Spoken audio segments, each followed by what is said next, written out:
Hello दोस्तों, welcome back अपने YouTube channel nursing boy blogs में। आज हम आपको लेके आए एक नई वीडियो जिसमें हम बात करने वाले हैं डॉक्सीसाइक्लिन एंटीबायोटिक के बारे में। बात करेंगे कि जो हमारा डॉक्सीसाइक्लिन एंटीबायोटिक होता है उसका यूज हम कौन सी बीमारियों में करते हैं और इस डॉक्सीसाइक्लिन के हमें क्या क्या साइड इफेक्ट देखने को मिलते हैं, इन सभी के बारे में बात करेंगे। तो बने रहिए हमारी वीडियो में लास्ट तक बिना स्किप किए।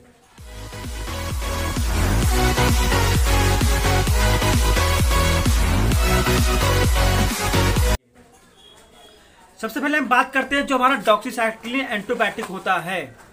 जो हमारा डॉक्सीसाइक्लिन एंटीबायोटिक होता है इसका यूज कहाँ करते हैं।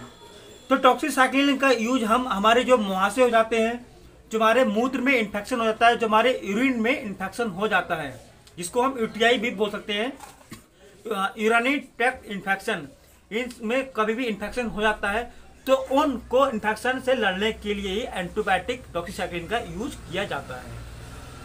साथ ही साथ आपके जो इंटेस्टाइन होता है, जो आपकी आंतें होती है, अगर आपकी कोई भी आंतों में इन्फेक्शन हो गया है, आपकी जो इंटेस्टाइन होता है उसमें इन्फेक्शन हो गया है, तो उन इन्फेक्शन को लड़ने के लिए ही, उन बैक्टीरिया को किल करने के लिए भी डॉक्सीसाइक्लिन का यूज किया जाता है।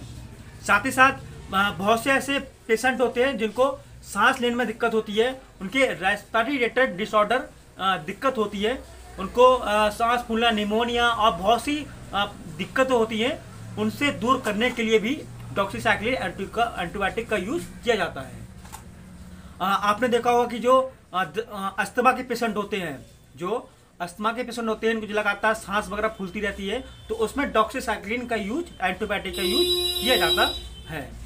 साथ ही साथ आपकी जो हमारी जो आंखें होती हैं, आंखों में किसी प्रकार का इन्फेक्शन होता है, आंख में जैसे कि आंखों में पानी होना, आंखों में किसी भी प्रकार का इन्फेक्शन हो जाता है, तो उन इन्फेक्शन को दूर करने के लिए ही, उन बैक्टीरिया को किल करने के लिए भी इस डॉक्सीसाइक्लिन एंटीबायोटिक का यूज किया जाता है।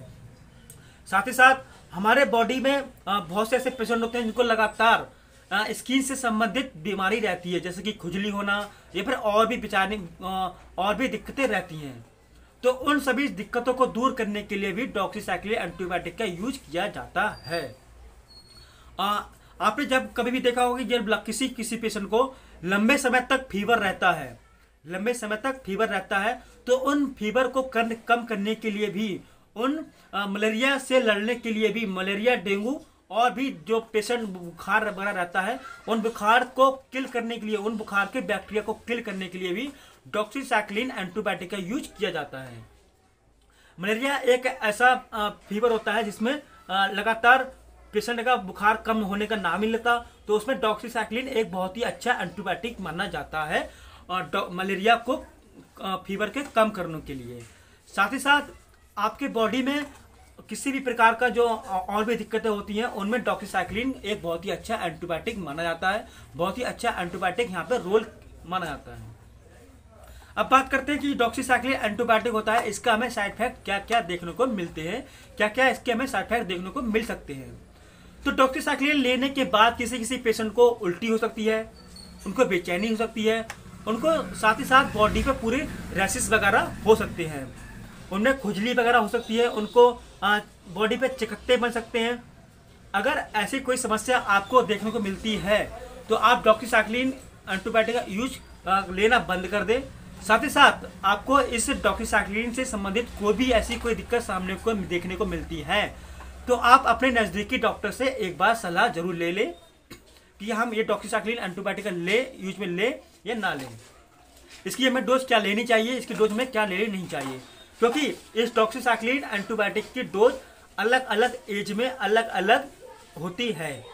अब ऐसा नहीं कि बच्चों को आप ये पूरा 100 mg में दोगे या फिर जो बड़े हैं उनको आप 100 mg में दोगे, अपनी बीमारी है उसकी डोज के अकॉर्डिंग ही इसका यूज में लाया जाता है। तो आज हमने बात की डॉक्सीसाइक्लिन एंटीबायोटिक के बारे में। डॉक्सीसाइक्लिन एंटीबायोटिक का यूज हम कहाँ करते हैं, डॉक्सीसाइक्लिन एंटीबायोटिक के हमें क्या क्या साइड इफेक्ट देखने को मिलते हैं। इस वीडियो के माध्यम से हमने इस बार के सभी बारे में जानकारी प्राप्त की। अगर आपको हमारे द्वारा बताई गई जानकारी अच्छी लगती है तो आप हमारे यूट्यूब चैनल को लाइक करें, शेयर करें, सब्सक्राइब करें और हमें कमेंट करना ना भूलें और हमें बताएं कि हम आपको नेक्स्ट वीडियो कौन से टॉपिक पे लेके आए।